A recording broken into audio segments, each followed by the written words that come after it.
বন্ধুরা, মোহনা রান্নাঘরে আজকে একটা দারুণ রেসিপি নিয়ে এসেছি। আজকে দেখাবো তোমাদের পাকা তালে সীতাভোগ বানানো। এখানে আমি পাকা তাল নিয়েছি এই বাটিটার মাপে 1 বাটি করে।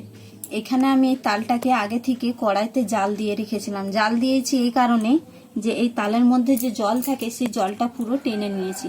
আর এই বাটিটার মাপে আমি চালের গুঁড়ো নেব। এই চালের গুঁড়িটা দিয়ে দেবো এর মধ্যে। আর অল্প একটু নুন দেব, কেন মিষ্টি জিনিস বানাতে গেলে একটুখানি নুন দিতে হয়, নাহলে মিষ্টিটা বোঝা যায় না ভালো। এবার এটা খুব ভালো করে আমি মেখে নেব শক্ত করে।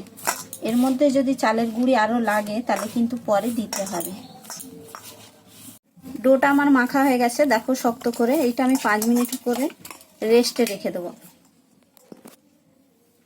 এর মধ্যে কড়াই বসিয়ে দিয়েছি, তেল দিয়ে দিয়েছি, তেলটাও গরম হয়ে গেছে। আর এরকম একটা গ্রেট করা মেশিন নিয়েছি, আর হাতের মধ্যে দেখো ডোটা নিয়েছি।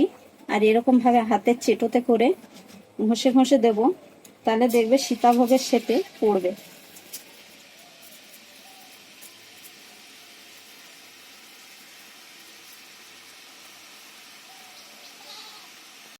দেখো আমার এইভাবে সীতাভোগগুলো ভাজা হচ্ছে। এইভাবে কিন্তু সব সীতাভোগগুলোকে আমি ভেজে নেব। সীতাভোগগুলো দেখো আমার সব ভাজা হয়ে গেছে, আর কত সুন্দর হয়েছে দেখো। এবার আমি চিনির রসটা করে নেব। এখানে একটা সসপ্যান নিয়েছি, আর 1 কাপ জল দিয়ে দিলাম।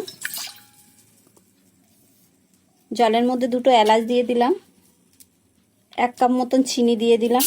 এবার আমি চিনির রসটা করে নেব।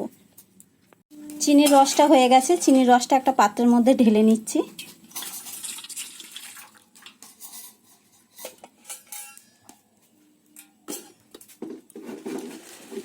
এবার ভেজে রাখা সীতাভোগগুলো এর মধ্যে দিয়ে দেবো।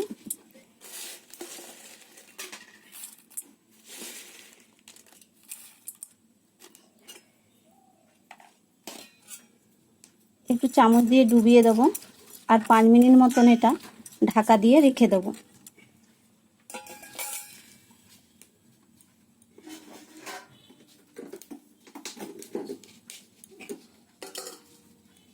থেকে এবার আমি পাকা তালের যে সীতাভোগটা বানিয়েছি সেটা আমি একটা প্লেটের মধ্যে তুলে দিচ্ছি। তোমাদের যদি এই সীতাভোগের রেসিপিটা ভালো লাগে তাহলে ভিডিওটাতে একটা লাইক করবে, চ্যানেলটা সাবস্ক্রাইব করবে, আর কমেন্ট করে জানাবে। এই রেসিপিটা খেতে এত সুন্দর যে না করে খেলে বিশ্বাসই করবে না। একবার কিন্তু বাড়িতে অবশ্যই ট্রাই করবে তোমরা।